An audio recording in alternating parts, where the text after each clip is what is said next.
ನಮಸ್ಕಾರ ವೀಕ್ಷಕರೇ, ಎಲ್ಲರೂ ಹೇಗಿದ್ದೀರಾ?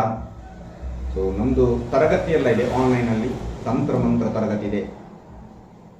ಅದೇ ರೀತಿ ದೈವರಕ್ಷೆ ಮಂತ್ರ ಸಿದ್ಧಿ, ಒಂದು ಶಕ್ತಿಯನ್ನು ಯಾವ ರೀತಿ ಸಿದ್ಧಿ ಮಾಡಬೇಕು, ಈ ತರಗತಿ ಕೂಡ ಪ್ರಾರಂಭ ಆಗಿದೆ. ಸೊ ಬರ್ತಕ್ಕಂಥ 10ನೇ ತಾರೀಕು ನಂತರ ಪ್ರಾರಂಭ ಆಗ್ತಾ ಇದೆ. ಎಲ್ಲರೂ ಇದಕ್ಕೆ ಜಾಯಿನ್ ಆಗ್ಬೋದು. ಇವತ್ತಿನ ಸಂಚಿಕೆ ನೋಡಿ, ನಮ್ಮ ತುಂಬ ಜನ ಕೇಳ್ತಾರೆ ಏನಂದರೆ, ಈ ಲವ್ ಮಾಡ್ತಾರೆ, ಒಂದು 5-6 ವರ್ಷ 10 ವರ್ಷ ಎಲ್ಲ ಲವ್ ಮಾಡ್ತಾರೆ. ಲವ್ ಮಾಡುವಾಗ ಯಾವುದೇ ಜಾತಕ ನೋಡುವುದಿಲ್ಲ. ಲವ್ ಮಾಡಿದ ನಂತರ ಬಂದು ಜಾತಕ ಮ್ಯಾಚಿಂಗ್ ಆಗ್ತದ ಅಂತ ಕೇಳ್ತಾರೆ.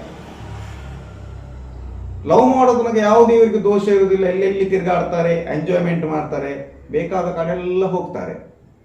ಮತ್ತೆ ಬಂದು ಕೇಳ್ತಾರೆ, ಹುಡುಗಿಗೆ ಕುಜ ದೋಷ ಉಂಟಾ ಅಂತ.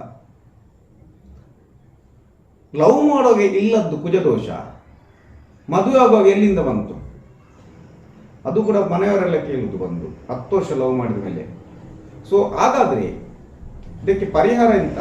ಮತ್ತೆ ಲವ್ಗೆ ಕಾಂಬಿನೇಷನ್ ಜಾತಕದಲ್ಲಿ ಹೇಗಿರ್ತದೆ? ಸೊ ಲವ್ ಮಾಡಿದಾಗ ಜಾತಕ ನೋಡ್ಬೇಕಾ ನೋಡಬಾರ್ದ? ಈ ವಿಚಾರದಲ್ಲಿ ಇವತ್ತು ಮಾತಾಡ್ತಾ ಹೋಗೋಣ. ನೋಡಿ, ಜಾತಕದಲ್ಲಿ ಪಂಚಮ ಭಾವ ಬಂದಾಗ, ಅಂದ್ರೆ 5ನೇ ಮನೆ, ಆಸ್ತಿಗಳ ಮನೆ, ಪಂಚಭಾವ, ಅಲ್ಲಿ ಶುಕ್ರ ಕೂತಾಗ, ರಾಹು ಕೂತಾಗ ಲವ್ ಹಿಂದೆ ಹೋಗ್ತಕ್ಕಂಥದ್ದು ಅಥವಾ ಪ್ರೀತಿ ಮಾಡ್ತಕ್ಕಂಥದ್ದು, ಇದೆಲ್ಲ ಕಾಂಬಿನೇಷನ್.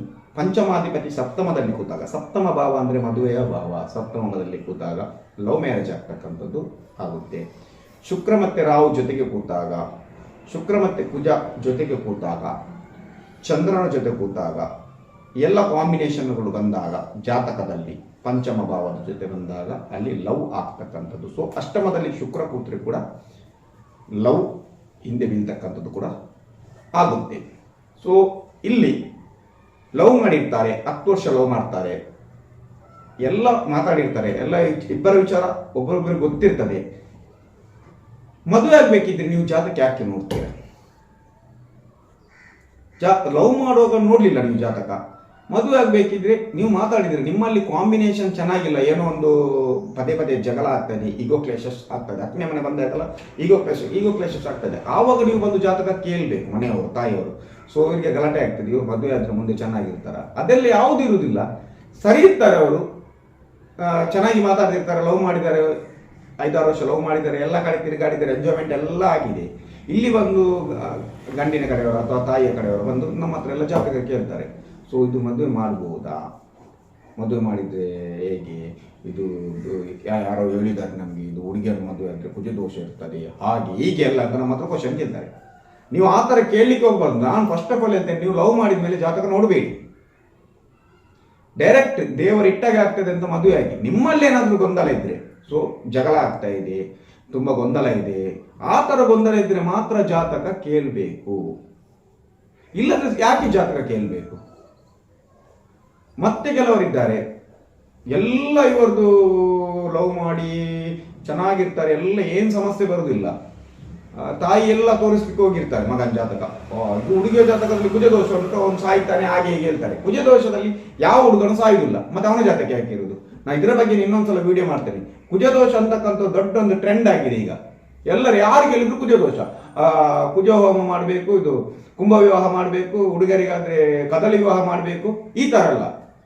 ಕುಜ ಇದೆ, ಕುಜದೋಷ ಇದೆ, ಅದು ಯಾವ ರೀತಿ ಬರ್ತದೆ, ಬೇರೆ ಕಾಂಬಿನೇಷನ್ ಇದೆ. ಕುಜ ಮತ್ತೆ ಕೇತು ಜೊತೆಗೆ ಕೂತಾಗ ಬರ್ತಕ್ಕಂಥ ಕಾಂಬಿನೇಷನ್ ದಶಾಭುಕ್ತಿಯಲ್ಲಿ ಬರಲೇಬೇಕು. 90% 95% ಜಾತಕದಲ್ಲಿ ಎಲ್ರಿಗೂ ಕುಜದೋಷ ಇದೆ. ನನ್ನ ಜಾತಕದಲ್ಲಿ ಕುಜದೋಷ ಇದೆ, ನಾನು ಯಾವುದೇ ಒಂದು ಪೂಜೆ ಮಾಡಲಿಲ್ಲ, ಯಾವುದೇ ಪ್ರಾಬ್ಲಮ್ ಆಗಿಲ್ಲ ಮದುವೆಯಲ್ಲಿ. ಸುಳ್ಳು ಹೇಳ್ತಾ ಇದ್ದಾರೆ ಈಗ ಮಾರ್ಕೆಟ್ ಅಲ್ಲಿ, ಕುಜದೋಷದಿಂದ ಹಾಗೆ ಆಗ್ತದೆ, ಹೀಗೆ ಆಗ್ತದೆ ಅಂತ.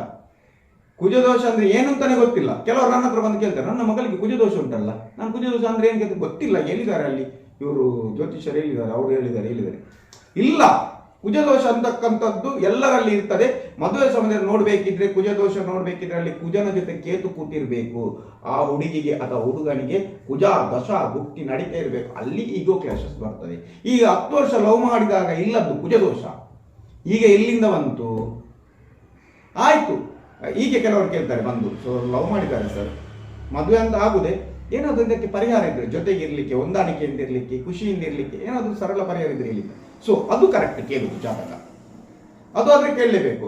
ಏನಾದ್ರೂ ಒಂದು ಪೂಜೆ ಇದ್ರೆ ಹೇಳಿ, ಏನಾದ್ರೂ ಒಂದು ಪರಿಹಾರ ಆದ್ರೆ ಹೇಳಿ ಅಂತ ತುಂಬ ಕೆಲವರು ಕೇಳ್ತಾರೆ. ಜಾತಕ ಎಲ್ಲ ಮ್ಯಾಚ್ ಮೇಕಿಂಗ್ ಎಲ್ಲ ಮಾಡುದು. ಲವ್ ಎಲ್ಲ ಆದ್ಮೇಲೆ ಕೆಲವರು 4-5 ಜನರ ಹತ್ರ ಹೋಗಿ ಕೇಳುವುದು. ಅವನು 5 ವರ್ಷ 6 ವರ್ಷ ಅವನ ಲವ್ ಮಾಡಿದ್ದಾನೆ, ಅವಳು ಸಹ ಅದಾಗ್ತದೆ ಇದಾಗ್ತದೆ. ಲವ್ ಮಾಡೋದಿಲ್ಲದ್ದು ಮತ್ತೆ ಎಲ್ಲಿಂದ ಬಂದದ ಹೇಳಿ? ನೀವು 6 ವರ್ಷ ಲವ್ ಮಾಡಿ ಏನಾದರೂ ಗೊಂದಲ ಇದ್ರೆ ಹುಡುಗಿ ಮತ್ತು ಹುಡುಗ ಜೊತೆ ಕೂತ್ಕೊಂಡು ಮಾತಾಡಿ. ಸೊ ನನಗೆ ನಿಮಗೆ ಹೊಂದಾಣಿಕೆ ಆಗ್ತಾ ಇಲ್ಲ, ಪದೇ ಪದೇ ಜಗಳ ಆಗ್ತಾ ಇದೆ, ಗಲಾಟೆ ಆಗ್ತಾ ಇದೆ. ಸೊ ಅದರಲ್ಲಿ ಕೂಡ ಜಾತಕದಲ್ಲಿ 5ನೇ ಮನೆ ಜೊತೆ 6ನೇ ಮನೆ, 8ನೇ ಮನೆ, 12ನೇ ಮನೆ ಬಂದಾಗ ಜಗಳ ಆಗೋದು, 10ನೇ ಮನೆ ಬಂದಾಗ ಈಗೋ ಕ್ಲಾಸ್ ಅದು ಕುಜನಲ್ಲಿ ಬಂದಾಗ ಜಾಸ್ತಿ ಇರ್ತದೆ. ಅದೆಲ್ಲ ಕಾಂಬಿನೇಷನ್ ಇದೆ, ಜಾತಕ ನೋಡ್ಲಿಕ್ಕೆ ಗೊತ್ತಿರಬೇಕು. ಸುಮ್ಮನೆ ಆ ಕುಜ 7ನೇ ಮನೆಯಲ್ಲಿ ಕೂತಿದ್ದಾನೆ ಬೇರೆ ಜಾತಿ ಮದುವೆ ಅದೆಲ್ಲ ಇಲ್ಲ. ದಶಾಭುಕ್ತಿ ಇಂಪಾರ್ಟೆಂಟ್. ಸೊ ಆವಾಗ ನೀವು ಗೊಂದಲ ಇದ್ರೆ ಬಂದು ಕೇಳಬೇಕು ಮುಂದೆ. ಮತ್ತೆ ಕೆಲವರು ಕೇಳ್ತಾರೆ, ಪ್ರಶ್ನೆ ಕೇಳ್ತಾರೆ. ಸೊ ನಾನು ಈ ಹುಡುಗಿಯನ್ನು ಮದುವೆ ನೋಡಿ, ಪ್ರಶ್ನೆ ಕೇಳಲೇಬಾರ್ದು ಯಾವತ್ತು. ಪ್ರಶ್ನೆ ಒಂದು ಸಲ ಕೇಳಿ ಬೇಡ ಅಂತ ಬಂದರೆ ನೀವು ಮದುವೆ ಆಗ್ತೀರಾ. ಮತ್ತೆ ಮದುವೆ ಆಗಿರೋದು ನಿಮ್ಮನ್ನು ಜೊತೆಗಿರ್ಲಿಕ್ಕೆ ಬಿಡುವುದಿಲ್ಲ. ಒಂದ್ಸಲ ಗ್ರಹಗಳು ವಿರುದ್ಧ ಹೋದ್ರೆ ಅದು ಬಿಡುವುದೇ ಇಲ್ಲ. ನಾನು ತುಂಬ ಜನರದ್ದು ಜಾತಕ ನೋಡಿದ್ದೇನೆ. ನನ್ನ ಹತ್ರ ಲವ್ ಮಾಡಿ ಇಲ್ಲಿಗೆ ಬರ್ತಾರೆ. ಸೊ ಪ್ರಶ್ನೆ ಕೇಳ್ತಾರೆ, ಸರ್ ನಾವು ಮದುವೆ ಆಗ್ಬೋದಾ? ನಾನು ಹೇಳ್ತೇನೆ ಅವತ್ತು ಪ್ರಶ್ನೆ ಕೇಳಬೇಡಿ ಅಂತ. ಮತ್ತೆ ಅವರು ಒತ್ತಾಯ ಮಾಡಿ ಪ್ರಶ್ನೆ ಹಾಕ್ತಾರೆ. ಮತ್ತೆ ಇಲ್ಲಿ ಬೇಡ ಅಂತ ಬರ್ತದೆ ಕೆಲವೊಂದ್ಸಲ, ಮದುವೆ ಆಗೋದು ಬೇಡ, ಏನೊಂದು ತೊಂದರೆ ಆಗ್ತದೆ ಅಂತ. ಗ್ರಹಗಳಿಗೆ ಮೊದಲೇ ಗೊತ್ತಿರ್ತಾರೆ ಏನೆಲ್ಲ ಆಗ್ತದೆ ಅಂತ. ನಮಗಿಂತ ಮೊದಲು ನಮ್ಮ ಫ್ಯೂಚರ್ ಗ್ರಹಗಳಿಗೆ ಗೊತ್ತಿರ್ತದೆ. ಸೊ ನಾವು ಇಲ್ಲಿ ಏನು ಬಂದು ಅದನ್ನ ಹೇಳ್ತೇವೆ. ಮತ್ತೆ ಅವ್ರು ಪರಿಹಾರ ಕೊಡಿ ಅಂತ ಹೇಳ್ತಾರೆ. ಪರಿಹಾರ ಕೆಲವೊಂದ್ಸಲ ಆಗುದಿಲ್ಲ. 80% ಬೇಡ ಅಂತ ಬಂದಾಗ ಮತ್ತೆ ಮದುವೆ ಆಗಿ 1 ವರ್ಷದಲ್ಲಿ ಡಿವೋರ್ಸ್ ಬೇರೆ ಅಥವಾ ಸಪರೇಷನ್ ಆದವರಿದ್ದಾರೆ. ಇದೆಲ್ಲ ಯಾಕೆ ಪ್ರಾಬ್ಲಮ್ ಕ್ರಿಯೇಟ್ ಆಗ್ತದೆ? ನಿಮ್ಮಿಂದ. ಆದ್ರಿಂದ ನೀವು ಲವ್ ಮಾಡಿದಾಗ ಜಾತಕದ ಹಿಂದೆ ಬೀಳ್ಬೇಡಿ. ದೇವರು ಇಟ್ಟಾಗೆ ಆಗ್ತದೆ ಅಂತ ನಿಮ್ಮ ಯಾರಾದ್ರೂ ಇಷ್ಟ ದೇವರ ಹತ್ರ ಒಂದು ಸಂಕಲ್ಪ ಮಾಡಿ ಮದುವೆ ಆಗಿ ಚೆನ್ನಾಗಿರ್ತೀರ. ಲವ್ ಮಾಡುದು, ಜಾತಕ ತೋರಿಸುದು, ಅಲ್ಲೇನೋ ಸಮಸ್ಯೆ, ಇನ್ನೊಬ್ಬನ ಹತ್ರ 5-6 ಜನರ ಹತ್ರ ತೋರಿಸುವವರಿದ್ದಾರೆ. ಯಾವ ಕುಜದೋಷದಲ್ಲಿ ಕೂಡ ಗಂಡು ಸಾಯುವುದಿಲ್ಲ. ಇದೊಂದು ದೊಡ್ಡ ಫೇಕ್. ಹುಡುಗಿಗೆ ಮದುವೆ ಹುಡುಗಿ ಕುಜದೋಷ ಇದ್ದರೆ ಗಂಡು ಸಾಯ್ತಾನೆ ಅಂತಕ್ಕಂಥದ್ದೊಂದು ದೊಡ್ಡ ಫೇಕ್. ನಾನು ಯಾರ ಹತ್ರ ಬೇಕಾದ್ರೆ ಚರ್ಚೆ ಕೊಡ್ತೇನೆ ಈ ವಿಚಾರದಲ್ಲಿ. ಸಾಯಲಿಕ್ಕೆ ಸಾಧ್ಯವಿಲ್ಲ. ಪ್ರಾಬ್ಲಮ್ಸ್ಗಳು ಬರ್ಬೋದು, ಅಡೆತಡೆಗಳು ಬರ್ಬೋದು, ಮದುವೆ ಮುರಿದು ಬೀಳ್ಬೋದು, ಬೇರೆಲ್ಲ ಕಾಂಬಿನೇಷನ್ ಬಂದಾಗ. ಆದ್ರೆ ಸಾಯ್ಬೇಕೆ ಮತ್ತೆ ಅವನ ಜಾತಕ ಹಾಕಿದ್ರು, ಅವನ ಜಾತಕ ಅರ್ಧ ಹಾಕ್ಬೇಕಲ್ಲ. ಅವನಿಗೆ ಒಂದು ಜಾತಕ ಅಂತ ಇರ್ತದಲ್ಲ. ಮದುವೆ ಆದ್ಮೇಲೆ ಅವನ ಜಾತಕ ಇರುದಿಲ್ವಾ? ಎನರ್ಜಿಗಳೆಲ್ಲ ಪಾಸ್ ಆಗ್ಬೋದು. ಹುಡುಗಿಯಿಂದ ಹುಡುಗನಿಗೆ, ಹುಡುಗನಿಂದ ಹುಡುಗಿಗೆ ಎನರ್ಜಿಗಳು ಪಾಸ್ ಆಗ್ಬೋದು. ಆದ್ರೆ ಸಾಯುದು ಹೇಗೆ? ಇದೆಲ್ಲ ಸುಳ್ಳು. ಮಾರ್ಕೆಟಲ್ಲೆಲ್ಲ ಸುಳ್ಳು ಹೇಳ್ತಾ ಇದ್ದಾರೆ. ಆದ್ರಿಂದ ನೀವು ಲವ್ ಮಾಡಿದ್ರೆ ನೀವು ಜೊತೆಗೆ ಮಾತಾಡಿ ಬಿಡ್ಲಿಕ್ಕೆ ಆಗದಿದ್ರೆ ಮತ್ತೆ ಕೆಲವರು ಇದ್ದಾರೆ ಲವ್ ಮಾಡಿ ಬಿಡುದು, ಬೇರೆ ಮದುವೆ ಆಗುದು, ಮತ್ತೆ ಅವಳ ಜೊತೆ ಕೂಡ ಸರಿಯಾಗಿರುವುದಿಲ್ಲ, ಅದು ಕೂಡ ಸಮಸ್ಯೆ. ಆದ್ರಿಂದ ಲವ್ ಮಾಡಿದವ್ರನ್ನ ಮದುವೆ ಆದ್ರೆ ಸಮಸ್ಯೆ ಇರುವುದಿಲ್ಲ. 2 ಮನೆಯನ್ನು ಒಪ್ಪಿಸಿ ಮದುವೆ ಆಗಬೇಕು, ಅಥವಾ ಮಾತಾಡಿ ಕೂತು ಅದಕ್ಕೊಂದು ಪರಿಹಾರ ತಗೋಬೇಕು. ಸೊ ಜಾತಕ ನೋಡಿ, ನಿಮ್ಮ ಜಾತಕದಲ್ಲಿ ನೋಡಿ ಯಾವ ಕಾಂಬಿನೇಷನ್, ಯಾವ ದಶಾಭುಕ್ತಿ ನಡೀತಾ ಇದೆ. ನಿಮ್ಮ ಜಾತಕದಲ್ಲಿ 1ನೇ ಮನೆ, 6ನೇ ಮನೆ, 10ನೇ ಮನೆ, 12ನೇ ಮನೆ ಹಿಟ್ಟಾಗಿದ್ರೆ ಅಂದರೆ ಅದೇ ನಡೀತಾ ಇದ್ರೆ ನಿಮ್ಮ ಮದುವೆ ಜೀವನ ಚೆನ್ನಾಗಿರುವುದಿಲ್ಲ. ಅಲ್ಲಿ ಸಮಸ್ಯೆಗಳು ಬರ್ತದೆ. ಯಾಕಂದರೆ 7ನೇ ಮನೆಗೆ ವ್ಯಯಭಾವ, 6ನೇ ಮನೆ, ಇದೆಲ್ಲ ಗೊತ್ತಿರಬೇಕು ನಮಗೆ. ನಿಮ್ಮ ಜಾತಕದಲ್ಲಿ 7ನೇ ಮನೆ ಕನೆಕ್ಟೆಡ್ ಇದೆ, 11ನೇ ಮನೆ ಇದೆ, 2ನೇ ಮನೆ ಇದೆ. ಸೊ ಕುಟುಂಬ ಭಾವ 2ನೇ ಮನೆ ಇದೆ, 7ನೇ ಮನೆ, ಸಂಗಾತಿಯ ಮನೆ, ಇದೆಲ್ಲ ಚೆನ್ನಾಗಿದ್ದಾಗ ಯಾವ ಸಮಸ್ಯೆಗಳು ನಿಮಗೆ ಕುಜದೋಷ ಇದ್ರೆ ಕೂಡ ಸಮಸ್ಯೆ ಕೊಡುವುದಿಲ್ಲ. ನಿಮಗೆ ಕುಜದೋಷವೇ ಇಲ್ಲ, ಅಲ್ಲಿ ಕಾಂಬಿನೇಷನ್ ಏನೋ ವೀಕ್ ಇದೆ. ನಾನು ತುಂಬ ಜನ ನೋಡಿದೆ ಜಾತಕದಲ್ಲಿ ಕುಜ 9ನೇ ಮನೆಯಲ್ಲಿ ಕೂತಿರ್ತಾನೆ, ಭಾಗ್ಯಸ್ಥಾನದಲ್ಲಿ ಕೂತಿರ್ತಾರೆ, ಅಥವಾ 11ನೇ ಮನೆ ಏಕದಶ ಭಾವದಲ್ಲಿ ಕೂತಿರ್ತಾರೆ, ಅವರದ್ದು ಕೂಡ ಡಿವೋರ್ಸ್ ಆಗಿದೆ. ಯಾಕೆ? ಅಲ್ಲಿ ದಶಾಭುಕ್ತಿಗಳು ಚೆನ್ನಾಗಿರ್ಲಿಲ್ಲ. ದಶಾಭುಕ್ತಿಗಳು ಚೆನ್ನಾಗಿಲ್ಲ ಅಂದ್ರೆ ನಿಮ್ಗೆ ಯಾವುದೇ ಯೋಗಗಳಿರಲಿ, ಯಾವುದೇ ಭಾಗ್ಯಗಳಲ್ಲಿ ವರ್ಕ್ ಆಗುದಿಲ್ಲ. ಇಂಪಾರ್ಟೆಂಟ್ ಏನಂದ್ರೆ ದಶಾಭುಕ್ತಿ. ಆ ದಶಾಭುಕ್ತಿಯ ಮೇಲೆ ನಿರ್ಣಯ ಆಗ್ತಕ್ಕಂಥದ್ದು ನಮ್ಮ ಜೀವನ ಹೇಗಿದೆ ಅಂತ. ಸೊ ಆದ್ರಿಂದ ಮತ್ತೆ ಲವ್ ಮಾಡಿದವರಿಗೆ ಆತ್ಮಬಲ ಇರಬೇಕು. 10 ವರ್ಷ ನೀವು ಎಲ್ಲ ಲವ್ ಮಾಡಿ ಮದುವೆ ಆಗುವಾಗ ನೀವು ಯಾಕೆ ಆತ್ಮಬಲ ಇರುವುದಿಲ್ಲ ನಿಮ್ಮ ಹತ್ರ? ನಿಮ್ಮ ಮೇಲೆ ನಿಮಗೆ ಲವ್ ಮಾಡುವಾಗ ನಂಬಿಕೆ ಇತ್ತು. ಹುಡುಗಿ ಆಗಿರ್ಲಿ, ಹುಡುಗ ಆಗಿರಲಿ, ಅವಳ ಮೇಲೆ ನಂಬಿಕೆ ಇತ್ತು, ಅವನ ಮೇಲೆ ನಂಬಿಕೆ ಇತ್ತು. ಲವ್ ಮಾಡಿದ್ದೀರಾ, ಎಲ್ಲ ಗಿಫ್ಟ್ ಎಲ್ಲ ಕೊಟ್ಟಿದ್ದೀರಾ, ಆವಾಗ ನಂಬಿಕೆ ಇತ್ತು. ಮದುವೆ ಆಗುವಾಗ ಯಾಕೆ ನಿಮಗೆ ನಂಬಿಕೆ ಇಲ್ಲ? ನಾನು ಕೇಳ್ತಾ ಇರೋದು. ಮದುವೆ ಆಗುವಾಗ ಕೂಡ ಅದೇ ನಂಬಿಕೆ ಇರಬೇಕು, ಇಲ್ಲಾಂದ್ರೆ ಬಿಟ್ಟು ಬಿಡಬೇಕು. ಸೊ ಆದ್ರಿಂದ ಲವ್ ಮಾಡಿದ ಮೇಲೆ ಕರೆಕ್ಟ್ ಗೊತ್ತಿದ್ದವರ ಹತ್ರ ಜಾತಕ ಕೇಳಿ. ಸುಮ್ಮನೆ ದೋಷಗಳನ್ನು ಇರುವವರ ಹತ್ರ ಹೋಗ್ಬೇಕು. ದೋಷದ ಹಿಂದೆ ಬಿದ್ದರೆ ನಿಮಗೆ ದೋಷ ಬರ್ತದೆ, ಎಲ್ಲ ದೋಷ ಕ್ರಿಯೇಟ್ ಮಾಡಿಬಿಡ್ತಾರೆ ಅವ್ರು ಮತ್ತೆ. ಆದ್ರಿಂದ ಆತ್ಮಬಲ ನಮ್ಮ ಹತ್ರ ನಾವು ಫಸ್ಟ್ ಯಾವತ್ತು ನಾನು ಹೇಳ್ತೇನೆ, ನಮ್ಮನ್ನು ನಾವು ನಂಬಬೇಕು. ಆತ್ಮಬಲ ಜಾಸ್ತಿ ಆದರೆ ದೈವಬಲ ಕೂಡ ಇರ್ತದೆ, ದೇವರ ಬಲ ಕೂಡ ಇರ್ತದೆ. ಸೊ ಇದಿಷ್ಟು ಇವತ್ತಿನ ವಿಚಾರ.